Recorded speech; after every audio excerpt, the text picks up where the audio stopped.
हम लोग पढ़ रहे हैं टाइप्स ऑफ केमिकल रिएक्शन, जिसमें हम लोगों ने देखा कॉम्बिनेशन रिएक्शन, संयोजन रिएक्शन क्या होता है, संयोजक रिएक्शन क्या होता है या संयोजन रिएक्शन क्या होते हैं। उसमें हम लोग देख रहे थे कि दो अलग अलग अभिकारक थे, रिएक्टेंट थे, वो आपस में जुड़कर एक प्रोडक्ट, एक जो है उत्पाद बना रहे थे। दो रिएक्टेंट थे, जुड़े और क्या बनाए, एक प्रोडक्ट बनाए। आज का जो वीडियो है वो है डीकम्पोजिशन रिएक्शन पर।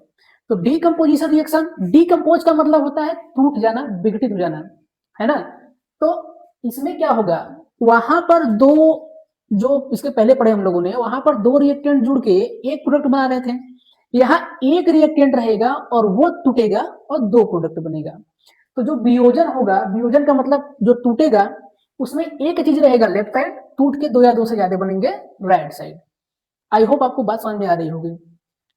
चलिए इसका डिफिनेशन देख लेते हैं। क्या होता है कि जब एक रिएक्टेंट, रिएक्टेंट का मतलब अभिकारक होता है, रिएक्टेंट टूटकर दो या दो से ज्यादा प्रोडक्ट बना दे, प्रोडक्ट बना दे।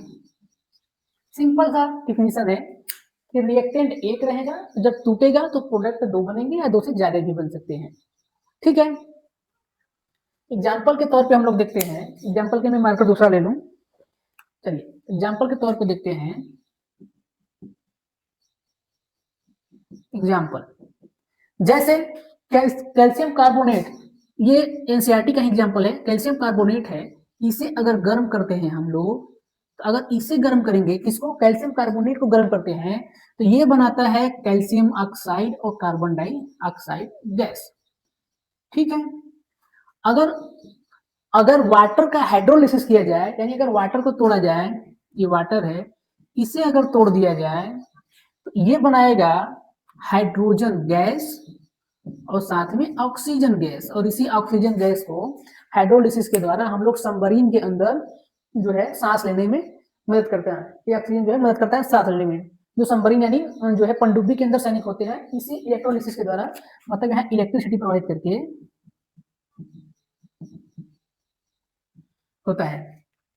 ठीक है, तो आप इसको नोट करिए और क्या दो एग्जांपल देखते हैं कि एनसीईआरटी में क्या दिया हुआ है, उसके बाद जो है आगे बढ़ेंगे नेक्स्ट टाइप।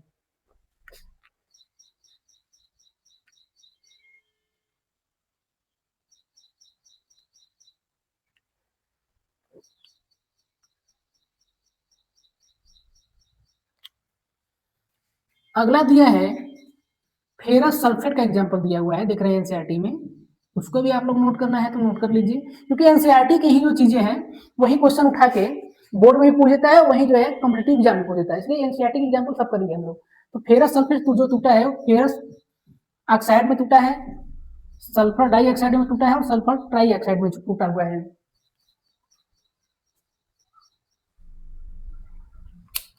ठीक है, ये तीन एग्जाम्पल जो है एनसीईआरटी के थे, अब इसको नोट कर लीजिए।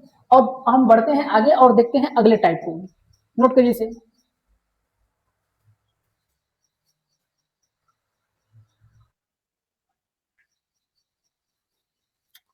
एक बहुत ही इंपॉर्टेंट मैं एग्जांपल देखा, उदाहरण देखा हूं कि सिल्वर आयोडाइड और सिल्वर ब्रोमाइड का दिया हुआ है, जो जिसका डिकम्पोजिशन होता है सनलाइट के प्रेजेंट में, यानी सूर्य के प्रकाश में सिल्वर ब्रोमाइड और सिल्वर क्लोराइड को अगर रखेंगे तो वो टूट जाते हैं। और इस सिल्वर क्लोराइड और सिल्वर ब्रोमाइड का use black and white photography में किया जाता है। तो ये क्वेश्चन रेलवे का क्वेश्चन है, इसलिए इसको करवा देते हैं।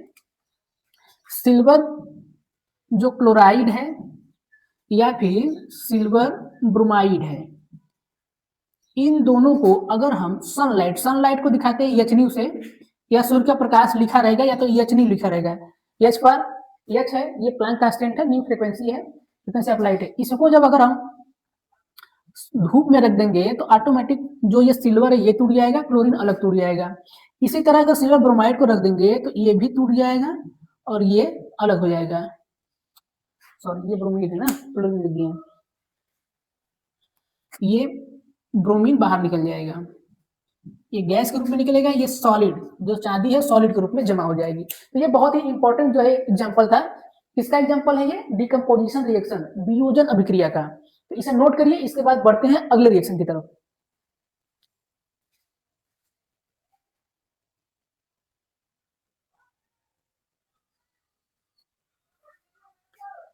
आइए देखते हैं डिस्प्लेसमेंट रिएक्शन, विस्थापन रिएक्शन क्या होता है। तो विस्थापन रिएक्शन पढ़ने से पहले हमें एक जो है केमिकल सीरीज यानी जो रिएक्शन सीरीज होती है उसमें एलिमेंटों को याद करना होगा कि कौन सा एलिमेंट ज्यादा रिएक्टिव है और कौन सा एलिमेंट कम रिएक्टिव है। तो उसके लिए मैंने एक ट्रिक लग रखा है, आपको इंटरनेट पे भी मिल जाएगा, वहीं से मैंने भी लिया हुआ है। देखिए, पहला है पोटेशियम, सबसे ज्यादा रिएक्टिव होता है, उससे कम है सोडियम, उससे कम है calcium, magnesium, aluminium, zinc, iron. फिर ये लेड है, हाइड्रोजन, कापर है, और ये आपका है हाइड्रोगेरियम यानी पारा है, ये आपका चांदी है एजी, सोना है, ये प्लेटिनम है। ये सीरीज आपको याद होना चाहिए, इसके लिए डिस्प्लेसमेंट और डबल डिस्प्लेसमेंट रिएक्शन के लिए। डिस्प्लेसमेंट का मतलब है विस्थापित करना, विस्थापित का मतलब होता है कि एक लोग को हटाइए और उनके स्थान पे बैठ जाइए आगे। कोई जो है कंपाउंड बना हुआ है उसमें से एक को हटा के, एक एलिमेंट को हटाना और दूसरे को बैठा देना, ये क्या कहलाता है? डिस्प्लेसमेंट रिएक्शन यानी विस्थापन रिएक्शन, हटा देना। उसके लिए आपको ये सीरीज बिल्कुल याद होना चाहिए। केदारनाथ का माली आलू जरा फीका पकाता है, यूं हरी आएगा और पिटेगा, ये ट्रिक से आपको याद होना चाहिए। तो डिस्प्लेसमेंट रिएक्शन क्या होता है कि जो बने हुए कंपाउंड आपको मिलेंगे उसमें रिएक्शन कराया जाएगा किसी एक एलिमेंट से, और अगर वो एलिमेंट ज्यादा रिएक्टिव है इस सीरीज के हिसाब से तो कंपाउंड के अंदर से एलिमेंट को हटा के खुद जुड़ जाएगा। आइए एग्जांपल बताते हैं। जैसे देखिए कापर सल्फेट है, कापर सल्फेट मैंने लिख दिया, और इसका रिएक्शन कराते हैं हम लोग आयरन से। तो क्या लोहा जो है कापर सल्फेट के विलयन में रिएक्शन करेगा या नहीं करेगा? तो इसका पता लगाने के लिए देखिए, यहाँ कापर भी जो है मेटल है और आयरन भी मेटल है, इन दोनों में कौन ज्यादा पावरफुल है इसका देखिए हम लोग पता लगाते हैं। तो देखिए आयरन जो है यानी लोहा, लोहा यहाँ ऊपर है और ये कापर नीचे है, तो इसका मतलब ये जो है आयरन इनको हटा सकता है। क्यों? क्योंकि ये रिएक्शन सीरीज में ऊपर है, ऊपर वाले पावरफुल होते हैं, तो इनको हटा के खुद जुड़ेगा, तो बनाएगा आपका आयरन सल्फेट बना लेगा और कापर जो हो जाएगा वो बाहर हो जाएगा। तो देखिए इनको विस्थापित करके कौन बैठ गया? कापर बैठ गया, आयरन बैठ गया। इसी रिएक्शन को बोलते हैं डिस्प्लेसमेंट रिएक्शन। लेकिन अगर इसी तरह देखिए आयरन सल्फेट इनको ले लें और इधर ले लें जिंक को, तो क्या जिंक जो है इनको हटा सकता है कि नहीं लोहे को? तो लोहे को हटाने के लिए हम देखेंगे जिंक, जिंक देखिए आयरन से ऊपर है, तो जिंक बिल्कुल इनको हटा देगा, किनको हटा देगा? आयरन को, और खुद जुड़ के बनाएगा जिंक सल्फेट, जिंक सल्फेट बना देगा और आयरन हो जाएंगे बाहर। जो पावरफुल है वो हटाएगा और जो कमजोर है वो नहीं हटा पाएगा। चलिए एक और रिएक्शन कराते हैं। देखिए अगर हम ले लें जिंक सल्फेट ही ले लेते हैं, और अगर इनका रिएक्शन हम कराते हैं लेड से, तो अब देखिए जिंक कहाँ है? जिंक है यहाँ पर और लेड है यहाँ पर शीशा, तो क्या ये रिएक्शन होगा? तो ये रिएक्शन नहीं होगा, यानी नो रिएक्शन। इतना सिंपल सा था ये टॉपिक कि जो रिएक्शन सीरीज में पावरफुल रहेंगे वो हटाएंगे और खुद जुड़ जाएंगे, कमजोर वाला बाहर हो जाएगा। ठीक है, नोट करिए, अगला रिएक्शन देखते हैं।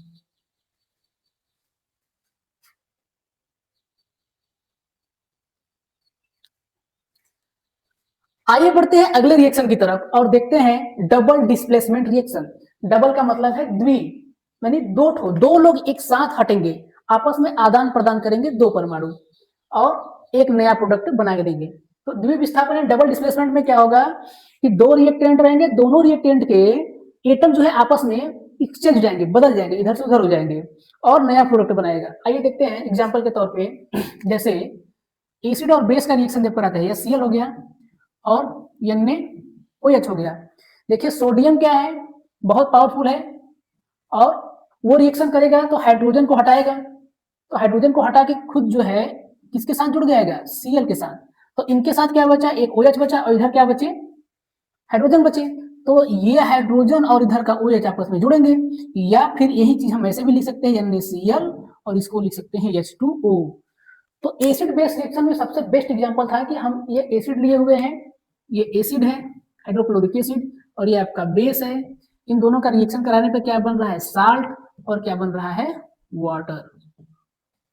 यहाँ पर डबल डिस्प्लेसमेंट हुआ, देखिए Na यहाँ पे आके जुड़ा तो EH जो कि जाके कहाँ जुड़ रहा है? यहाँ पर। एक साथ दो विस्थापन हुए, Na का इधर और H का इधर, इस प्रकार के रिएक्शन को बोलते हैं डबल डिस्प्लेसमेंट रिएक्शन। ठीक है, नोट करिए, नोटिए।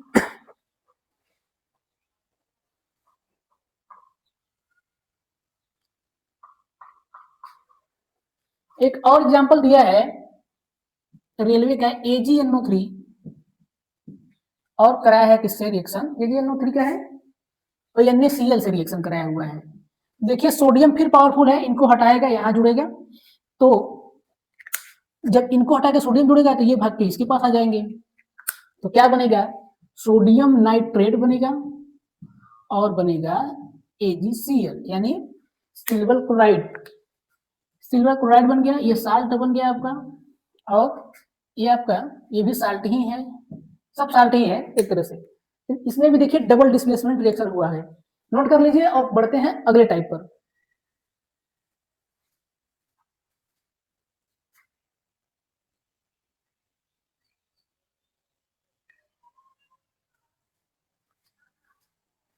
आइए बात करते हैं इंडोथर्मिक और एक्सोथर्मिक रिएक्शन के बारे में। तो उसमें पहला हम लोग देखते हैं एक्सोथर्मिक रिएक्शन क्या होते हैं। एक्सो का मतलब होता है बाहर निकलना, एक्सो मतलब बाहर निकलना, और थर्मिक का मतलब होता है उष्मा को, यानी ऐसे रिएक्शन जिसमें उष्मा बाहर निकले उस रिएक्शन को बोला जाएगा उष्मा क्षेपी या एक्सोथर्मिक रिएक्शन। जैसे एनसीईआरटी का बहुत ही फेवरेट सवाल है कि क्या सांस लेना कौन सा रिएक्शन है, तो सांस जो हम लोग श्वसन करते हैं उस वक्त ऑक्सीजन लेते हैं और अंदर जो हमारे बॉडी के अंदर ग्लूकोज वगैरह है वो टूटते हैं, तो वो क्या है एक्सोथर्मिक है, टूटेगा तो हमें एनर्जी मिलेगी और हीट बाहर निकलेगा।